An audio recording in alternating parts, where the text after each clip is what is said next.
1,000-year-old scripture, which is one of my favorite texts existing in the universe. It's the translation that I'm currently reading is by Eknath Easwaran, and it's a really good translation, which you can get on Amazon.com.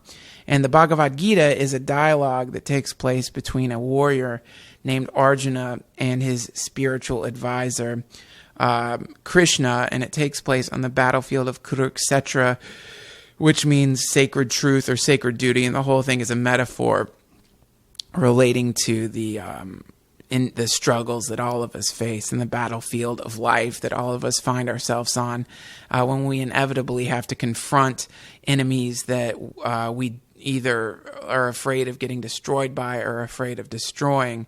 It's a great book. You should definitely read it if you haven't read it yet. And at DuncanTrussell.com, it's actually the book that is being read for the book club. But this is one of my favorite verses. It's for all of you who just started smoking again or started drinking again or have been beating yourself up for letting your meat body grab the reins of your sense chariot and drive you into a ditch. This will make you feel a little better. Okay, Arjuna. Krishna, what happens to one who has faith but who lacks self-control and wanders from the path, not attaining success in yoga? If he becomes deluded on the spiritual path, will he lose the support of both worlds like a cloud scattered in the sky? Krishna, you can dispel all doubts. Remove this doubt which binds me. Krishna, Arjuna, my son, such a person will not be destroyed. No one who does good work will ever come to a bad end, either here or in the world to come. When such people die, they go on to other realms where the righteous live. They dwell there for countless years and then are reborn into a home which is pure and prosperous. Or they may be born into a family where meditation is practiced. To be born into such a family is extremely rare. The wisdom they have acquired in previous lives will be reawakened, Arjuna, and they will strive even harder for self-realization. Indeed, they will be driven on by the strength of their past disciplines. Even one who inquires after the practice of meditation rises above those who simply perform rituals. Through constant effort over many lifetimes, a person becomes purified of all selfish desires and attains the supreme goal of life. That's a really great verse. What does it mean? Well, what it means to me is that you can't, don't be in a hurry about this thing. Don't feel like you've got to put on the whole spiritual act and start eating vegan food and putting on lavender scented oils and doing fake smiles at the shopping mall. And don't feel like when you inevitably fall down from this silly fake platform where you are parading around as this thing or that thing and end up with your head buried in the pussy of a stripper at a Best Western with stink of gin rising up from the carpet and condoms scattered all over the floor and stuck in the back of your throat. It doesn't mean that you can't go back to meditating. And in fact, it doesn't mean that that itself can't be a wonderful teacher for you or a moment of meditation. You don't have to beat yourself up because you go back into the old patterns every once in a while. And you can't expect to escape from the old patterns instantly just because you started meditating or had a few good months where you were disciplined. It doesn't work like that. We're in this thing for the long haul. And what that means is that we exist in a infinite time-space continuum, and we're all made up of atomic particles which will go on forever and ever. And these atomic particles have swirled together temporarily to create the meat body which you ride around in and which you have decided is you and which you have become completely attached to. But this is a really long trip that we're on here. A really long trip. And sometimes in the midst of your spiritual life, you might find yourself getting fisted by a stripper wearing a goat's mask and named Strawberry in Bangladesh. Or you might find yourself blasted on opium in some opium den in Thailand and you can't remember your name, or you might find yourself stuck in a Diablo 3 vortex that you can't escape from, staring down as your asymmetrical love handles expand and bloat like some kind of air mattress rising up out of your stomach. It happens. But the point is, beating yourself up about it is only compounding the problem. It's only bringing you deeper into the mire. You just have to shake it off, dust yourself off, and try again, as that song goes by, I think, the lady who died in a plane accident.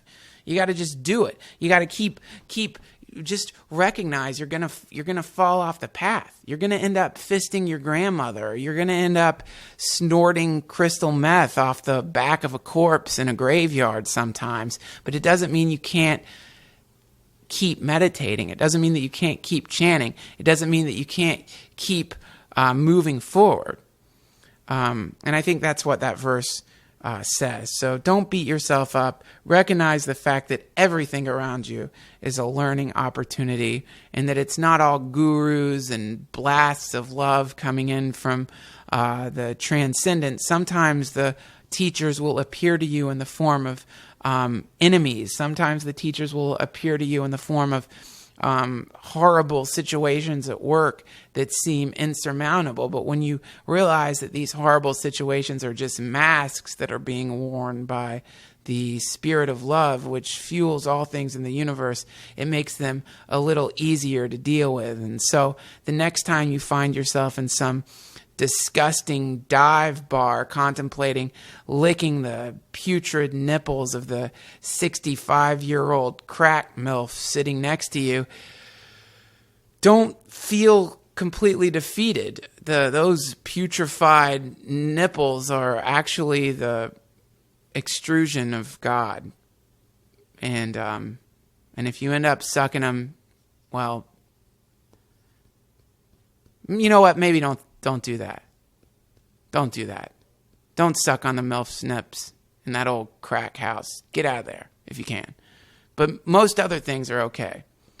Okay, you guys, so let's do some business. The Duncan Trussell Family Hour is sponsored by Sure Design T-shirts. Sure Design T-shirts is a T-shirt company in Thailand that produces some of the softest T-shirts available on the market. These T-shirts are so soft that once you feel them on your skin, you will not want anything else to touch you. I don't let anything touch me now. Unless it's a Sure Design T-shirt, it better stay the fuck away from me or it's going to get a black eye. I want soft, sweet fabric covering my meat body, not some rough old crap cotton made by some asshole in New Jersey. I want my shit soft. Thai soft, Thailand soft. And if anybody knows about soft fabric, it's people who live in Thailand and who have access to some of the finest opium, heroin, and all the great softening drugs available to human beings. It's Sure Design T-shirts. Sure Design T-shirts takes the experience of heroin and turns it into a T-shirt. They have matter assimilators attached to junkies, and they basically inject heroin into the veins of these stinky Thai junkies, and they translate the experience of being blasted out of your mind on the finest heroin into these computers, which reassimilate them in the form of the fabrics that Sure Design T-shirts uses to make their awesome T-shirts, which also have on them the hallucinations that the heroin addicts experience in the depths of their intoxication. These get projected from the minds of the heroin addicts onto the T-shirts using some kind of crazy advanced computer that these guys found in the rubble of a spaceship crash somewhere in Siberia. So they're a great T-shirt company. Go there. Sure Design T-shirts. They don't just make T-shirts. They also make hoodies and a lot of other incredible stuff. And if you go there and put my name into the thing, you get 10% off, which is really incredible when you consider the fact that you're going to be wearing the material manifestation of a heroin addict's orgasmic intoxication. Man, you can't beat that. 10% off, what a great deal. Go there and support our sponsors. I love these guys. They are a really fine company, and they deserve your support. SureDesignT-shirts.com. The link will be at DuncanTrussell.com, so you can just go there and click on the link and do your T-shirt shopping there. Okay? I'd like to thank all of those who have donated to the Duncan Trussell Family Hour in the past month. Thank you so much. Your donations keep this thing running. Your donations are the fuel which sends this ship drifting into the weird corners of the multiverse. Thank you very much for watering the garden of this podcast with your green energy. I am blown away that you do it. I know that you don't have to, and the fact that you spend the time to send a few dollars my way really means a lot. And for those of you who haven't donated, consider to yourself the pleasure that you get out of this podcast. What is the pleasure you get out of this podcast greater or less than the pleasure that you get from a fancy lubricated condom? Think about that. A box of Trojans costs about, I don't know. Actually, unfortunately, I don't have any idea how much condoms cost these days, but you could decide if you're going to buy condoms or donate to this podcast, or I don't even know if that makes sense at all. Just send your condom money my way and still buy condoms because you don't want a baby. In fact, just buy the condoms and forget about the donation. I'd rather you buy condoms than donate to the podcast, actually. Please cover your cock. And protect yourself from disease, and don't worry about the donation. So forget about that. But one thing I would like all of you to do, if you love this podcast, is go to the Duncan Trussell Family Hour shop. We are just a week or so away from having our first order of Duncan Trussell Family Hour t-shirts filled, and I'm really proud of these t-shirts. These t-shirts were created by members of the Duncan Trussell Family Hour message board. They're awesome, psychedelic. We've got the logo for the Duncan Trussell Family Hour there. We also have an Illuminati pyramid with an octopus rising up from behind it, stabbing a vampire. And there's a badass t-shirt with me levitating. And all these shirts are available at the Duncan Trussell Family Hour shop at duncantrussell.com. And your order of these shirts also keeps this podcast afloat. So please go there if you feel compelled to do it and order one of these t-shirts, or order a limited edition Little Hobo Chaos poster, which is available at duncantrussell.com. Please go there, support this podcast if you feel compelled to do so. And if you don't feel compelled to support the podcast financially, then why not support the podcast by contributing all the information that you know to the Duncan Trussell Family Hour forum, which is at duncantrussell.com too. Just click on the forum and sign up and say hello to a lot of like-minded, cool individuals who are having some incredible conversations there and are interacting on the interwebs and in actual real-time space. Go to duncantrussell.com, sign up on the forum, and now it is with great pleasure that I introduce our guest. He has already appeared on the Duncan Trussell Family Hour once before. This will be his second appearance. He's got to be the coolest person on the planet. If the government figured out a way to send out nanobots to swarm every human on the planet and gather up their cool ratios and send them back to some supercomputer, Bert Kreischer would definitely come out on top. He is one of those people that you just want to hang out with all the time. He's magnetic, hilarious, a really warm, incredible person. And I actually went to his house to record this podcast. He'd just gotten back from Italy and was kind enough to give me a couple of hours of his time. And we recorded this in his awesome man cave while sipping wine and smoking cigars at 11 a.m. in the morning, and it was a real blast. So everybody, please send your love energy in the direction of my friend, the hilarious comedian, Bert Kreischer.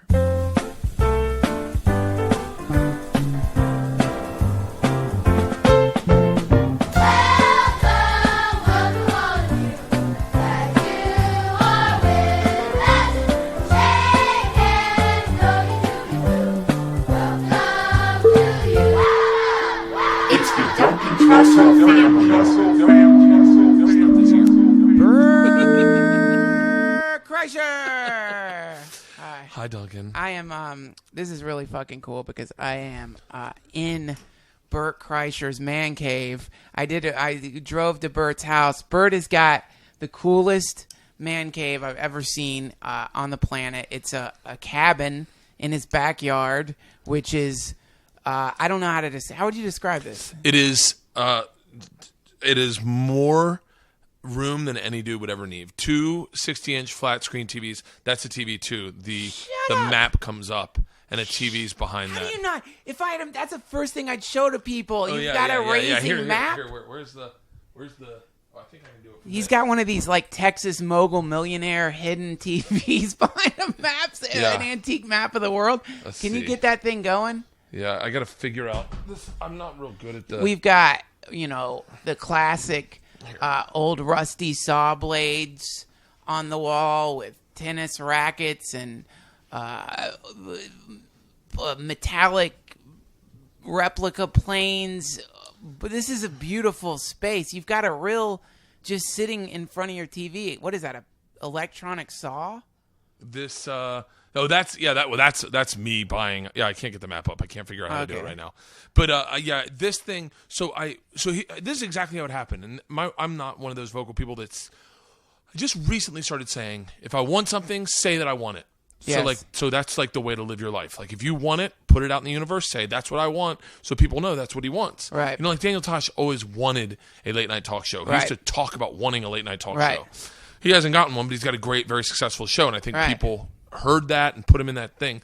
So I had this room was attached to the garage, and I wanted it to be a man cave. And there's a show on DIY networks called Man Caves. Serendipitously, when we bought this house, Scripps Network, which owns DIY, purchased Travel Channel, so I became a Scripps employee. So we're at Upfronts one year in Atlanta, and I just go up to the guy, the GM of DIY at the time, Andy Singer, and I go, I want a man cave. And he was like, what? I said, I want a man cave. And he was like, you went to Florida State, didn't you? I was like, yeah. And he goes, well, I went to Florida. So if I do it, I'm putting gator shit all over your man cave. And I was like, I want a man cave. I told everyone at Travel Channel, everyone at Scripps. I told everyone I wanted a man cave. Finally, one day, someone's like, fuck, I guess he really wants a man cave. And they called me and they're like, you're going to have a man cave. They came out and built it. And then, of course, I have the alligator heads from University of Florida at the front. Are those real alligator heads? I have no idea. There's 5. There were 5 all over here, but I took 2 of them down. Man, that is the most that is so kegerator, fun. Wine refrigerator, 1,000 cigar humidor. Shut up. This thing. Do you smoke cigars? Not really anymore, but I have it. This thing is the greatest thing that's ever happened to me. Literally, this is the place where I come and you can just like decompress and write. Yeah. And kind of like late night, the best thing is late night. I'll cut off all the lights, turn on the speakers, watch either Game of Thrones or listen to music. Just get weird in here. Oh, yeah. And it's like no kids are ever going to wake up. No wife's ever going to hear you. Like I went and got a bottle of wine out of the kitchen to start this. Yes. And of course I got an ear beating for that. For getting some wine? Yeah, it's what's 11 in the morning. She was like... but when you're... There's no time in this man cave. There's no time in this man cave. This could be... This is like, I feel like I'm in a some fucking hunting cabin out in in Alaska. Like we should release Ice-T into my backyard and try to hunt him down. Okay, hold on one second. Sorry about that. When I love Bert's episode so much that I feel like really precious about it, and I don't want to. But it's not a real episode unless we take a break. Like when the mailman came and delivered those tubes. You're like, hold on. I love this part of the story. I gotta get these tubes. That was so weird, man. That was the first time I'd ever gotten a tube delivery. Went right on the air. That was really incredible. That was the beginning of the poster sales. That was the beginning of everything right there. That was a legendary moment. I know the feeling of selling merch. It's the greatest feeling in the world. Greatest feeling. When people want what you have. Yes. You know, there's the thing I was thinking about also lately. I don't know. I don't know. Take it back. What? I feel like we're making another shirt now. Cheers. Cheers to Italy. To Italy. The reason I'm drinking wine at 11 o'clock, if anyone's wondering, is because I got off a plane from Italy last night at like 10 after flying 15 hours. And so my time zones are fucked. Like, wow. I'm on Italy time because I was there for 2 weeks. What time is it right now for you? It is, I think I'd be asleep. So this is like 3 a.m. or something. Probably. 2 a.m. Yeah, it's probably 3 a.m. Yeah. Or no. Maybe I'd be in the middle of my day. I have no fucking idea. My internal clock is fucked. Yeah. When you wake up in the middle of the night, I just wake up in Italy just shaking like I was like wanting to take a bath. You know, like I just want to come down off this. Like I couldn't sleep, and then I'd end up drinking more. Dude, isn't it kind of like I wonder about that? Like I had a woman who taught me Zen, and she told me that when you travel, somehow your astral body can't catch up with your real body. I fucking believe that 100%. Yeah, I believe that 100%. Metaphysically, you get fucked up. And then when your astral body does show up. Yeah. And then all of a sudden you got to go home, and your astral body's like, wait, I just got to Italy. Yes. And you're like, well, enjoy the pizza. I'll see you in LA in 2 weeks. Enjoy the astral pizza. We got to go back. Yeah. And then as soon as my astral body shows up to LA, I'm going to Scotland. And my astral body will be like, what the fuck, man? Fuck, man. I like that term, astral body, because like I always feel like when I get to a place that I can't right the boat. You know, like I can't, like I'm waking up a little too early and I'm falling asleep way too late. And I'm drinking way too much, and depression. Like depression kicks in. That's it. Hardcore. Yes. That's the recipe for depression, man. Throwing the cycle off. When your pattern gets thrown, depression comes in instantaneously. When you can't find your fucking pattern, it's so hard when you're traveling to do that, man. Almost impossible. It's nice. It's, it's so funny. The old adage, like Einstein only had one suit, or maybe it was The Fly. I don't know, but it could have been The Fly. The Fly. I don't know. It's only fucking. I think it was The Fly. It was The Fly. Jeff Goldblum. Jeff fucking goddamn it! I hate when you say something smart and then your brain goes, I think you're thinking of The Fly. Oh fuck. The Fly. That was incredible. He did have only one suit, and he had his cock in a mason jar and a medicine cabinet. Yes, and he cut down his options. That's it's right. Like when you get yourself on a system, like I have a kale shake every morning, and it just sets me straight. Like I go, all right, kale shake and coffee, I'm set. I do workouts at a certain time. It's like I know what I'm doing.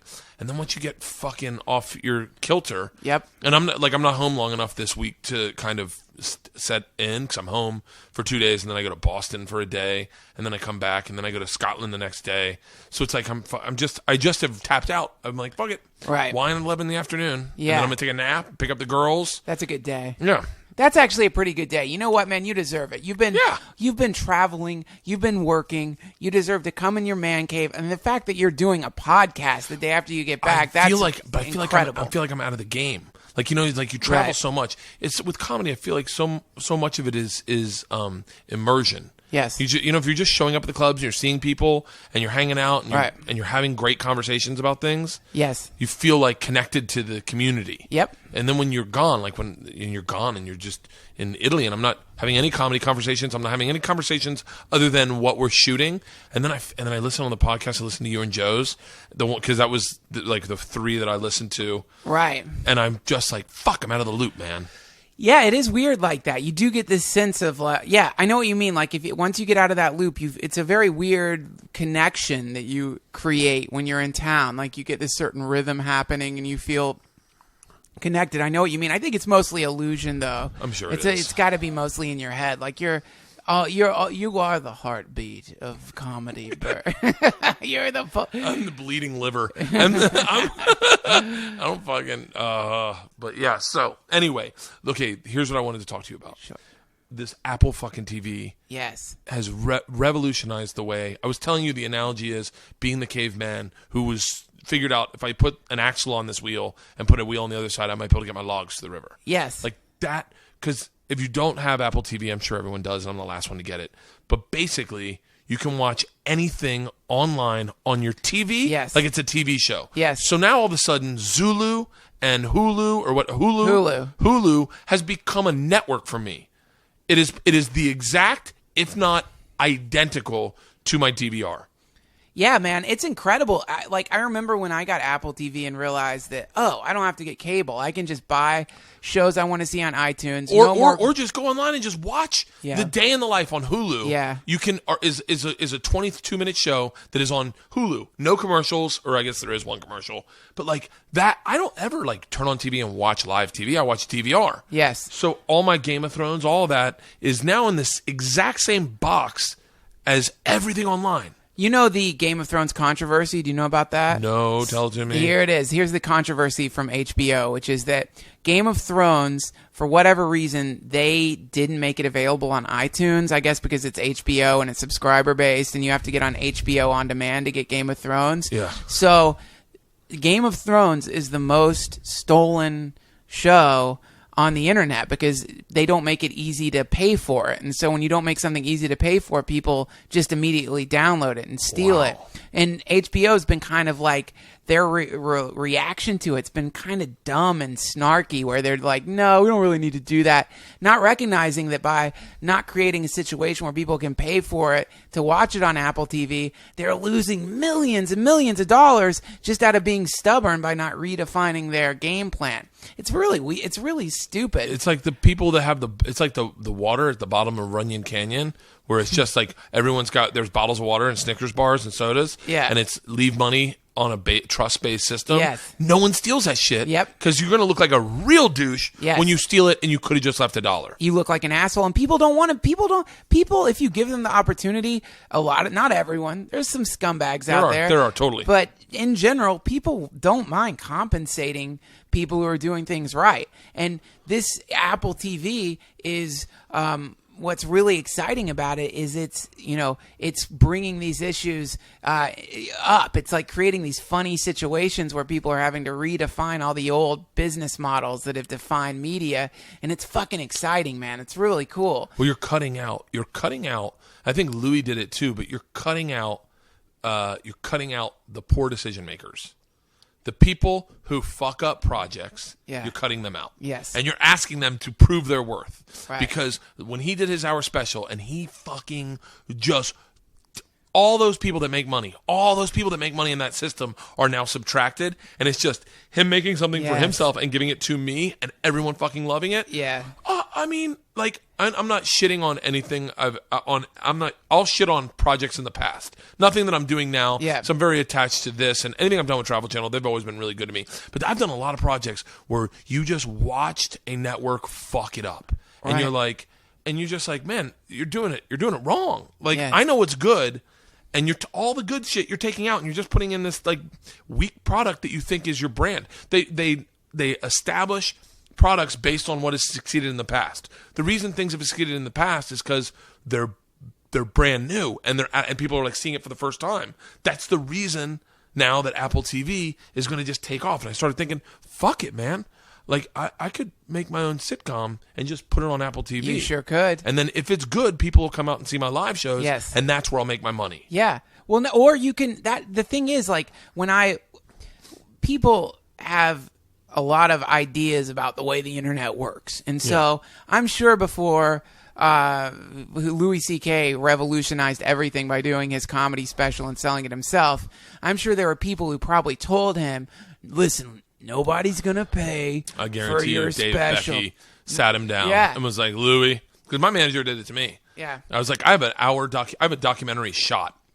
We're editing it right now, and I was like, fuck it, I'll throw it online for $5 and let people see it that way. Yes. People will definitely give me money. Yep. And I don't have to worry about trying to get it to a network, like trying to sell it to someone like Showtime. Yeah, who all then those goes, meetings. let's break it up into 10 episodes. Yeah. I'm like, it's not a series, it's a documentary. Right. Well, can we edit? Like, and I'm not saying Showtime would fuck it up. I'm just saying that it's like, Torgasm, was Dane paid for a documentary about himself.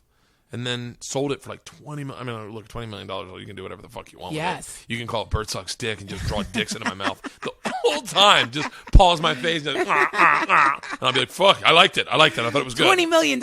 I will make a documentary showing me sucking dicks. I will suck a dick for. I'll suck a dick for $20 million. Totally. I'll suck a dick for fucking $500,000. By the way, if you won't suck a dick for $20 million, then you're probably gay and you're repressed. I think that should be the show where you just get people. Don't make him suck the dick. Just get him on his knees and go, fuck, psych. Yeah, you did it. You passed the test. You passed the test. Here's $10,000 for getting on your knees. Look, I mean, the whole $20 million. There's very little. That's where you get into a lot of interesting ethical problems, because it's like, man, I don't, there was that movie that came out where there was a button that you pressed and some stranger in the world would die, but you'd never see them. Movie, yeah, with Cameron Diaz. How much did you get for that? I think you got $1 million. $1 million. But it was 1978. 78. So that's like $10 million now or something, or $8 million. I don't know. And his wife had half a foot.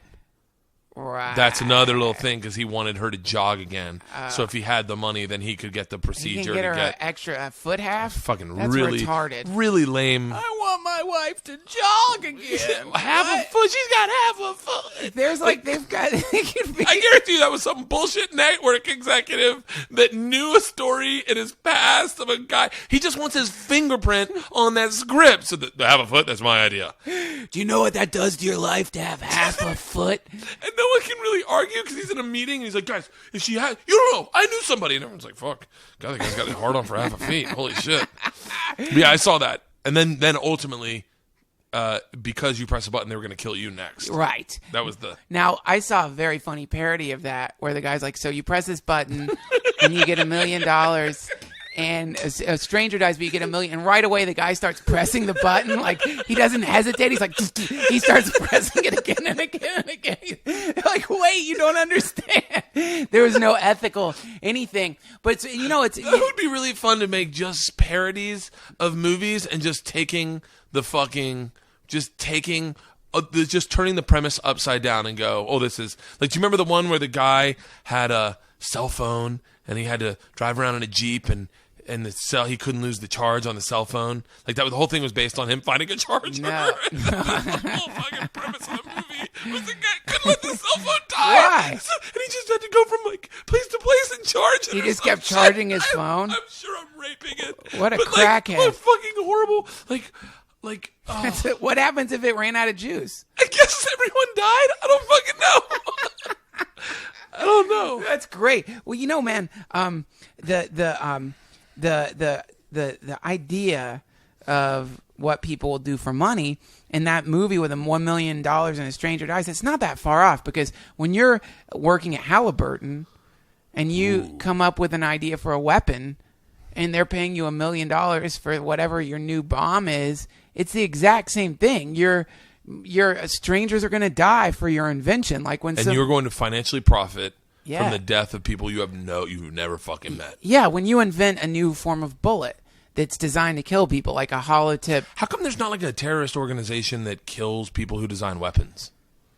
Kind of like the Terminator. Yeah. It's like people go after PETA, people go after people who cut down trees. Yeah. How come someone's not going after the people who are inventing weapons? Yeah, no, because it's very strange. That's a really great question, and it's a question that is probably, over the course of the next 15 years, going to get a weapons manufacturer's head blown off by somebody listening to I'm glad. Well, and I just did it. I just did what we just said. But, seriously, they'd stop making weapons if you started fucking annihilating weapons. We don't know here's the thing. We don't know who the weapons manufacturers are. They're not famous. They don't have award ceremonies like actors have award ceremonies. There's no award ceremony for, most violent bomb that caused the most pain, bomb that incinerated the most children, most beautiful bomb. We don't know who built these things. You don't know. They're creeps in the basement of buildings that just sit and rationalize to themselves what they're doing. They're murderers. I think people like that who are making bombs that kill tons of people, I think that when a serial killer gets arrested or a serial killer, that people find out about I think they look at that guy and they're like, amateur. Look at him. Doing exactly what he's doing, only I'm getting paid for it. Yeah, I get paid for my work, I played with but I used the weapon that revolutionized warfare, the longbow. Oh, wow. I was really kind of trippy because we were doing range, right? That's the deal. Is that you could kill people and you didn't have to smell them. You could fucking kill someone from across a field. And you never even saw them. You never met them. I like that you said smell. Because that's how bad people smell back then. Oh, fuck, they didn't invent the longbow because they wanted an advantage. They're like, I don't mind going to war, but man, I don't want to smell these stinky soldiers. Because no one's washing before war. You smell horrible. No one's washing at all back then. None. So imagine the stink. Can I ask you something? Sure. Whenever you get anxiety, do you ever emit do you notice that all of a sudden you smell different? Yeah, I do. But I know that I sweat from different places that I don't normally sweat from. When you feel anxiety. When I feel anxiety, my ass cheeks just go goose pimply and just start sweating like crazy. And I'm like, oh, I know I'm gonna fucking wet these. It's where I don't wear khakis on stage because I would have literally just ass prints from sitting backstage and then getting up, and I'd turn around to do a joke, and everyone would be like, I think he's pissing out of his ass. Dude, when I first started dating Natasha, she had and we were in the honeymoon phase. She had a wooden chair that I hated sitting in because I get nervous around her, and I would sit in this wooden chair, and somehow the reaction of my ass in the chair, I'd get up and you could see my ass prints in the chair. In the white, like have you like you've left a glass on a table for too long? Yes. Like you have that white ring, but it's your asshole and cheeks. Oh, that's fucking hilarious. It was the worst, and I'd get up and it was that a sucking like. It's like I just separate. Yeah, it was the worst, man. Do you know what they had in Italy that I fucking loved? And I'm going on that exact same notion. They have that side toilet. Okay, so they have one toilet. You mean the bidet? No. It's not a bidet because the bidet shoots out from underneath. Yeah. It's an intimate cleaner. So. What is it? It's like a hose. I have a picture of it, actually. It's a hose. It's got a nozzle, like a hot and cold water. Yeah. And then it's got a spigot. Yeah. It's like a spigot toilet next to it. And I was like, what the fuck is this? I have no idea what it is. So one day, I'm literally like focusing. I take a shit, and then I go over to this thing, and I'm like, I got to figure out how to use this. So I sit on it and turn it on so it's spraying my back, like my back of my ass. Yeah. I'm like, this can't be it, 'cause you can't get underneath. Yeah. So I turn around like I'm riding a motorcycle, right? And I'm facing now it's starting to make sense. I'm facing the faucets, and the water's hitting my junk, and I'm like, okay.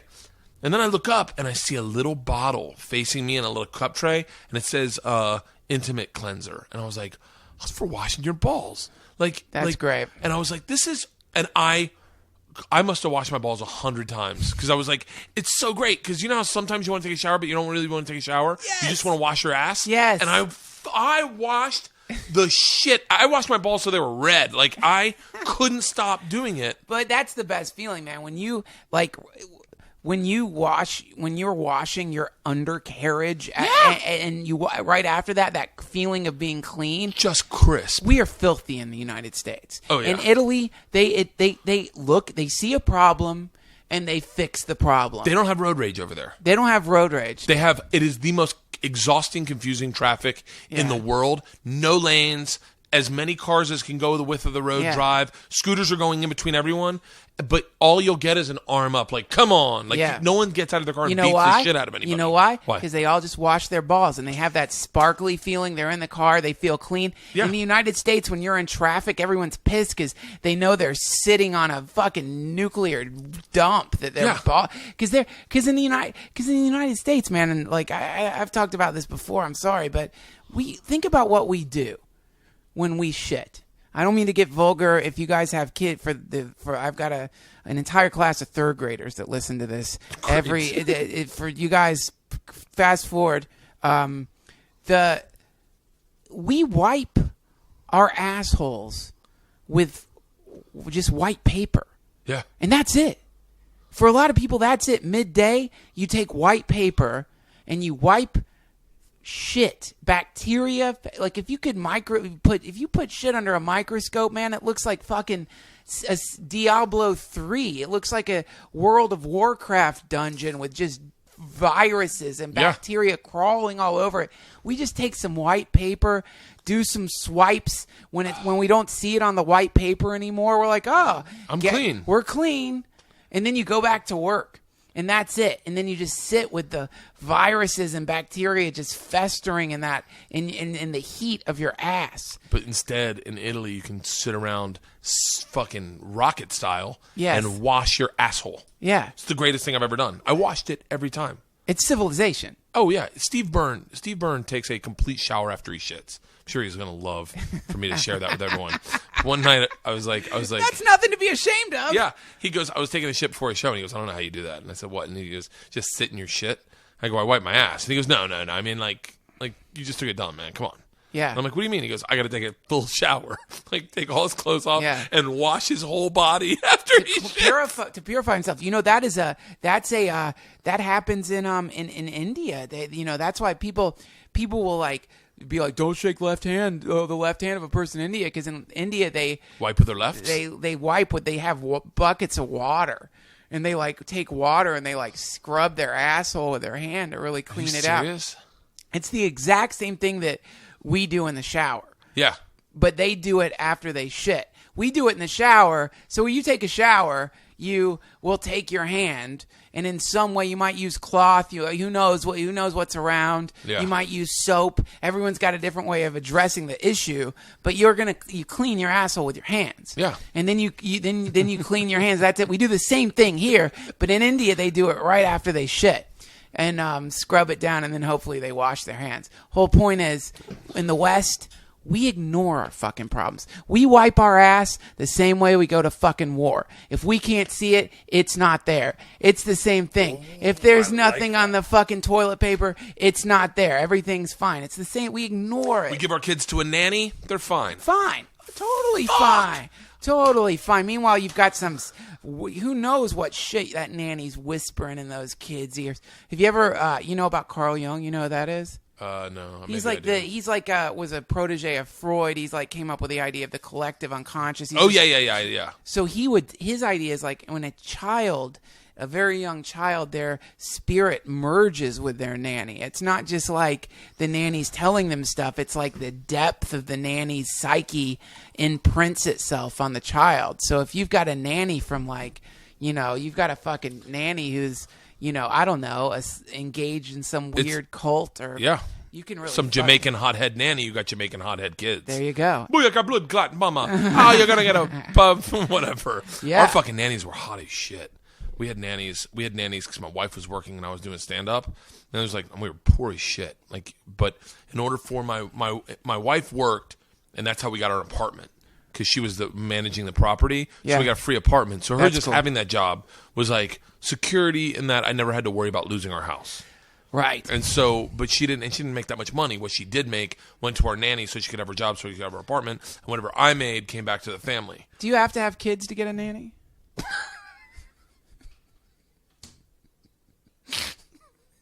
That may be my favorite question I've been asked this entire month.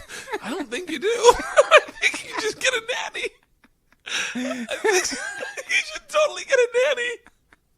It's like, I just need you to hang out. It's like uncomfortable at first, like the first couple. It's like you would say look, I know this is going to seem weird. Don't have kids.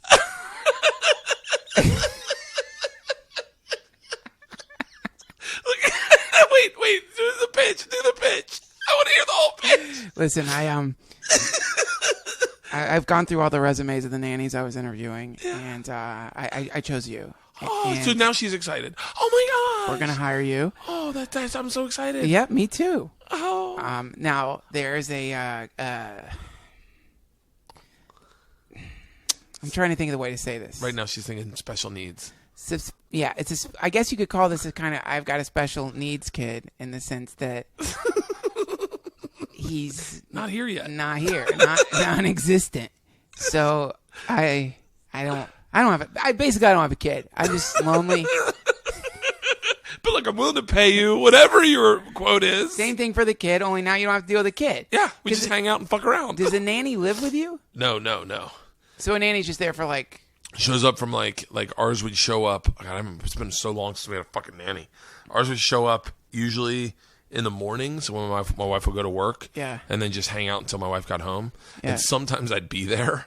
So like, but you never knew if I was going to be there or not. So you'd show up and there was this, and I'm sure they were listening to this because we're very close with all of our nannies. Yes. Still to this day, there were 3 that were all friends of friends and kept passing it on. And they were all beautiful. They were beautiful all nannies. Gorgeous. All of them were like. Can you describe one? One was I think Filipino. Yeah. Just, I mean, I don't want to sound creepy in case she does listen to this, but really just looks like smoking hot. All of them were cool as shit. So one was Mexican, one was Filipino, and one was like a 6-foot redhead. See, that's a problem, man. I know that you never would do this, but like if you when you. Like when you're married, just because you're married doesn't mean you're not going to get super fucking horny from time to time. And yes. You know what I mean? Like there have been times when I've been super horny and like you're in your hotel room and like it doesn't matter if the maid looks like she just climbed out of a bell tower. There's been a few maids where you're like, just picture her not in the maid outfit. Yeah. She looks good. Yeah. Like it would be weird to have a nanny around all the time that's like that you didn't fucking Schwarzenegger fuck his nanny? Or I thought you said Nick Swartzen. Yeah, Nick Swartzen fucked his nanny. He got a nanny, no kids, and he fucked her. No, Schwarzenegger did fuck his nanny. I thought you said Nick Swartzen. That came out so quick. Schwarzenegger fucked his maid. Yeah. Schwarzenegger fucked his maid. And had a kid by her. Yeah. And the kid lived like they You know what? Schwarzenegger probably fucked his nanny when he was a kid. Here's the thing. You do get an emotional attachment to these people because they're in your life so much. Yeah. Man, there's no better feeling, I'll tell you right now, than like Mondays. I fly home on the Monday morning, she's there, I take a nap, and then I wake up at like 5 and turn on Monday Night Football, and all my nannies loved football. So I turn on Monday Night Football and I start making dinner, like a big dinner. My wife would come home, the nanny was there, we'd open a bottle of wine, we'd all hang out. It was like such a great, and then at one point we had like 2 trading off back and forth, and they'd both come over and we'd all hang out. They literally were a part of our family. To this day, my daughters, they come over and hang out with my daughters. That's cool. And it was, and they weren't that expensive. I remember, we had one that was like a fucking model, and my wife fired her. She was a fucking lunatic. Too much, and not all there. And my wife would come home, and me and her would be sitting on the couch watching TV, and the kids would be in the room by themselves. My wife's like, I'm not fucking paired to hang out with you. But I was like, what are you going to do? I don't know. Wait, who picks the nannies? Like when you're interviewing nannies? She does, but I would never greenlight fat ones. Like I remember there was a pig that came over, like fucking big, like easily 2 bills, right? And she came over, and the second she walked in, my wife looked at me as I went. And my wife's like, "Oh fuck!" Like, that's great. You just pick hot nannies. That's why. So it's no coincidence that you landed. Oh, there's no my wife knows I'm not going to cheat on her, but I'm not going to hang out with a fucking 6. Like, I got to go to the fucking store with this girl sometimes. Like, I want to fucking walk around with a dime. Right. So you get I didn't know that there was like hot man. You know what? I'm gonna do it. Get a nanny. You know what? Okay, this is what you should do. You should do a podcast where you take in applications, set up applications. Like, I'm applying for nanny, and then ask them, like, interview them on the podcast. I hope you're cool with this. I'm doing this for the podcast. And then towards the end, go, listen, is it a deal breaker? But I don't have a kid. And they're like, excuse me? And go, I just want to know, would you take the job? It's a great prank call. How much is a nanny? How much? I have no fucking idea. I've never paid a bill in my life. I would imagine nanny. That's awesome. I imagine they're they've got to be more than like $100 a week or something. They got to be more than $100 a week. I don't know. I have no fucking idea. $100 a week. I'm totally guessing. $400 a month. You can hire a beautiful woman to live with you if you've got like a kid. Yeah, that's right. It's got to be okay. Yeah, I have no idea what time is it. I'd ask Leanne, but she's in therapy. I bet it's got to be like $160 a day. Yeah, something like $20 an hour or something like that. That can't be that much. Get a fucking hire an assistant. I want an assistant so bad. But man, that whole thing of like, I would much rather than hire an assistant and fuck the assistant, if that's what we're talking about. Okay, would you right now, if Tom Cruise called up, I'm using Tom Cruise, he's the biggest movie star in the world. If he called up and he was like, Duncan, I like your energy, I've been listening to your podcast, I want you to kind of put your career on back burner, and I want to hire you to be like my right-hand man. You're going to be my assistant, we're going to fly everywhere together, but I just want to I want your energy. How much? How much would I ask from Tom Cruise? He goes, I like you. I listen to your podcast. You're going to be like my right-hand man. You're going to go on set with me. You're just going to hang out. I just need your energy. You cheer me up. How much? How much to basically stop doing stand-up and take whatever you do on stage, give it to one person for a year? I would never do that. I wouldn't do it. $1 million. Would you? No. $1 million. I don't want to fucking ride around with Tom Cruise. You're sitting in the jet with him, and he's like, turn it on, Duncan. I'm feeling bound. I think Tom Cruise seems like a nice enough guy, man, but you're talking like, if that happened, I would feel like, okay, this is some kind of crazy Scientology shit here, man. This is some kind of like induction thing where they're trying to pull me into the mothership, and I don't want to go there. Like, because when you're in a plane with Tom Cruise, that's, the masks are coming off. But wouldn't you do it just for the fucking stories? Just to watch him take the mask off and tell you secrets? Yeah. Oh, because he would be like, you know what it's like?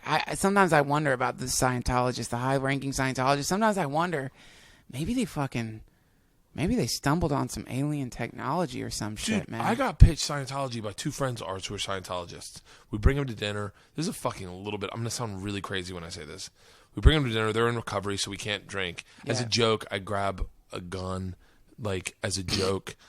Just to, because I was like, I need something that's mine. When I drink at a party, then if I'm having a bad time, I can just focus on that drink and be like, I'll never. I'm gonna go get another one. No one will know. I'll pound it in the bathroom. Sure. So I bring a gun down and I have it in my waistband. Wait. Just okay. I know that. I wish I never said that. Are you eating at your house? I'm eating at my house. So I grab. Oh, so you have one of your pistols? Yeah, in your waistband. In my waistband.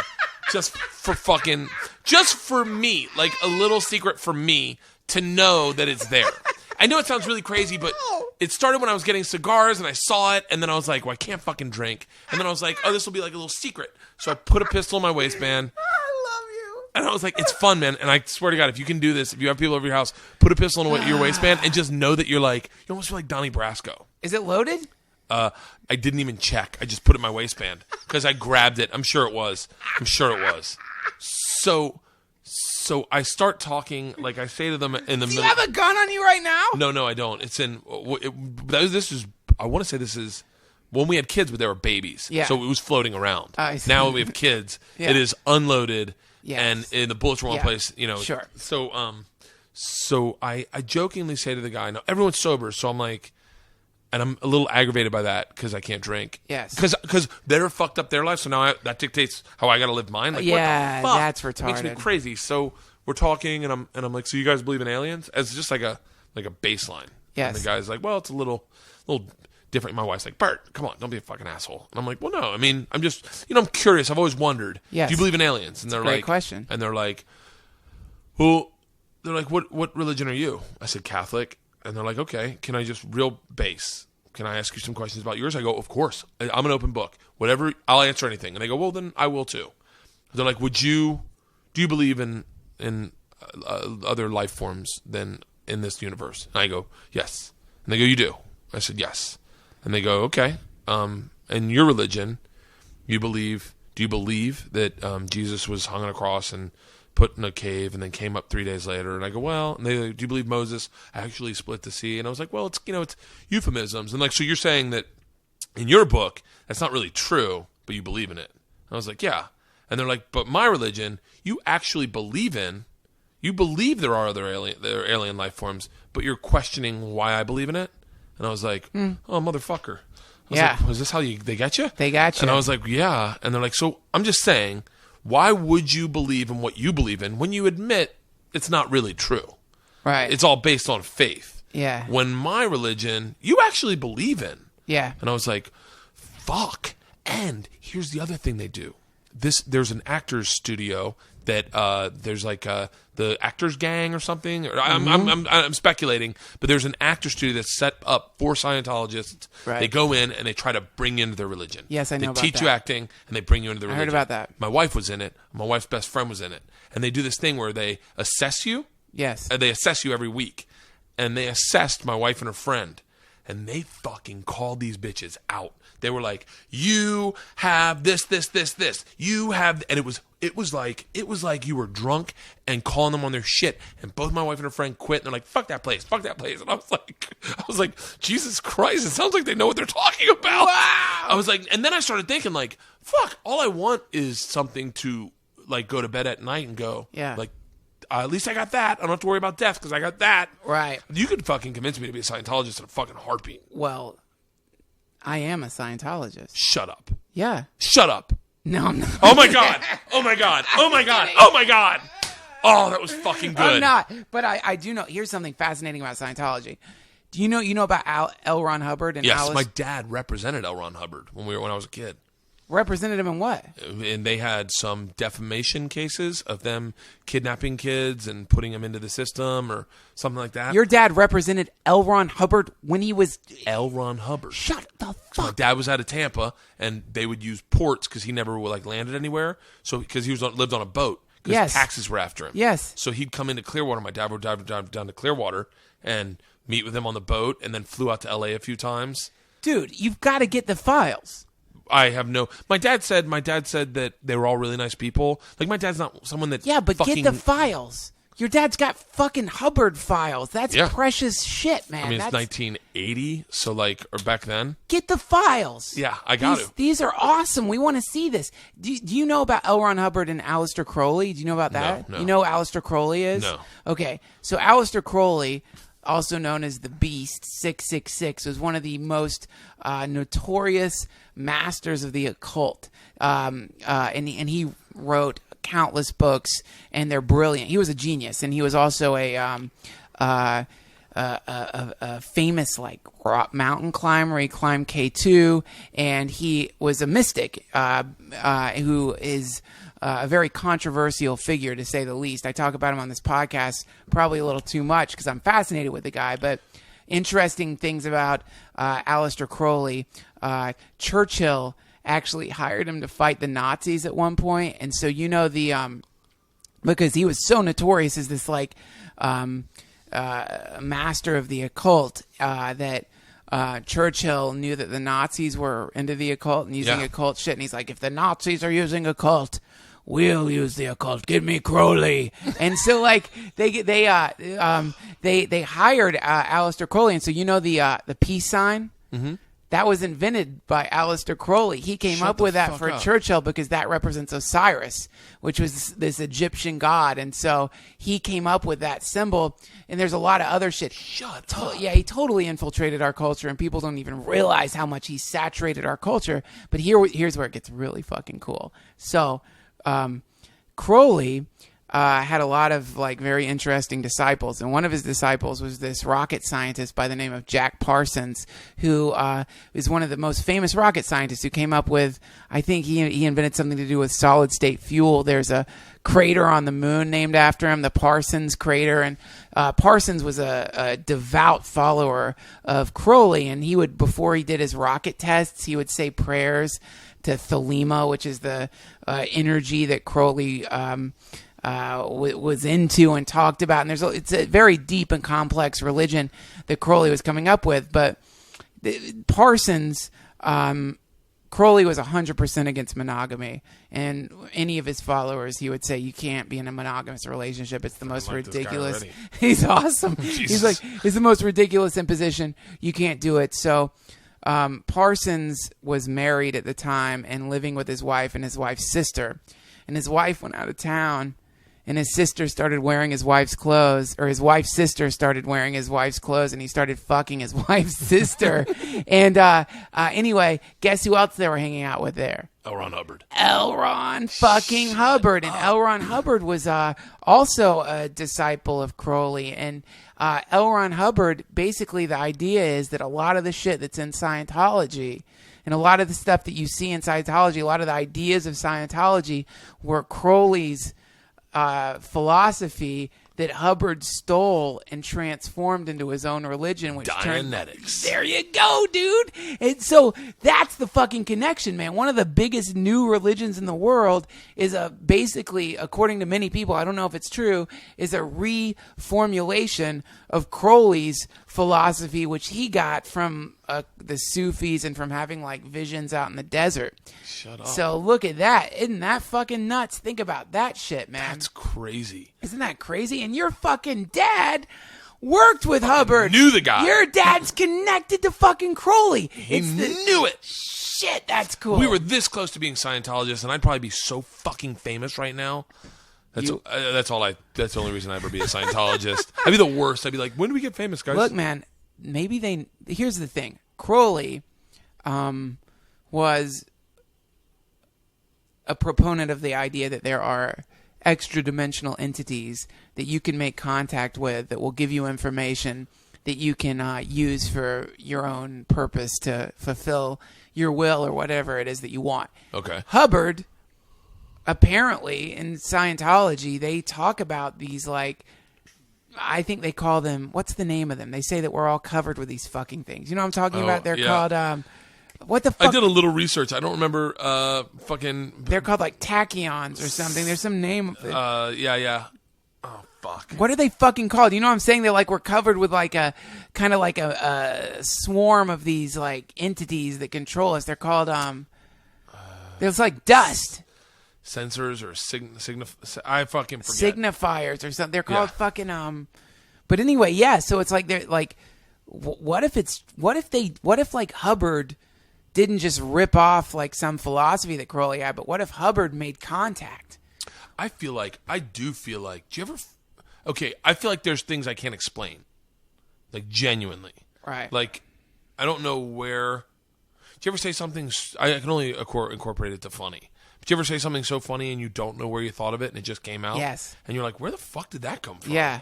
Like, I believe I don't know. You could convince me of anything.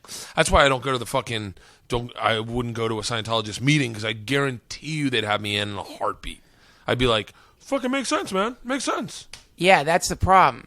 Yeah. That's the problem is like, the thing is, this is and in social psychology, they've studied this phenomena, which is if you say one thing that's true and then follow it with something that's false, the person's going to believe the thing that you said that's false because you said something that's true. Okay. So if like there's some truth in other words, like this is like what all like shitty like religions that end up getting corrupted and fucked up, they end up with a nugget of truth. They end up with a real thing. So like in Christianity, you end up with this like possibility that there was this super powerful mystic that existed about 2,000 years ago who had really represented like, because you know when monkeys first started coming out of the trees and using tools, there had to be the first monkey that came out of the tree and used a tool. And it would have been a controversial monkey, like because the ground was covered with snakes and lions, and it was safer up in the tree. And then some monkey went skittering down and picked up a stick and started poking in a termite mound. And the monkeys in the tree be like, "What are you doing? Yeah, who do you think you are?" I love that premise of the first monkey to do things. Like the first. That to me was the basis of how I wrote comedy when I first started. Was that first. Like the first guy that got girls to swallow loads. Yes. Like that first caveman that was like, you know the first guy. You know who that was? The first guy to get girls to swallow loads. The first guy.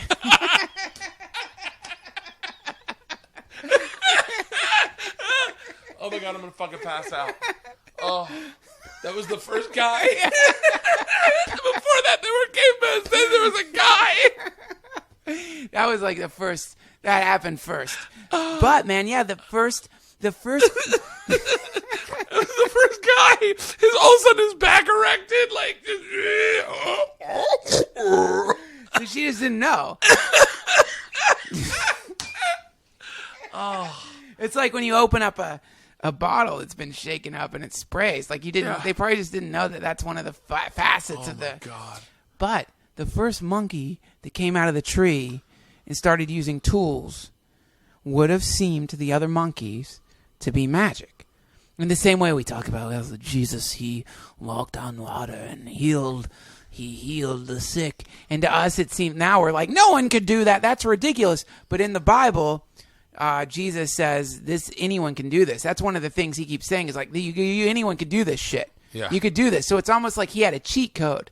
It's almost like Jesus came into the video game with a cheat code. Like in Contra, up, down, left, right, X. Okay. He came in with a cheat code, and he was doing all this stuff that you can do in this video game, and people were like freaking the fuck out in the same way that if you saw like the first monkey who came out of the tree and started eating, the monkeys would be like, what is that? So wait, is this what I'm hearing? And this is like, is this what you're saying? Because this may be the most, is it that everyone when Jesus was around was just super, super stupid? Yes. And then he was I one time tried to Google what Jesus' IQ was, not realizing they didn't have IQ fucking tests back then.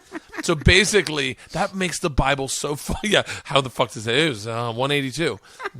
He took the test. No, he did good. He had his number 2 pencil and everything. His parents took him to a guidance counselor.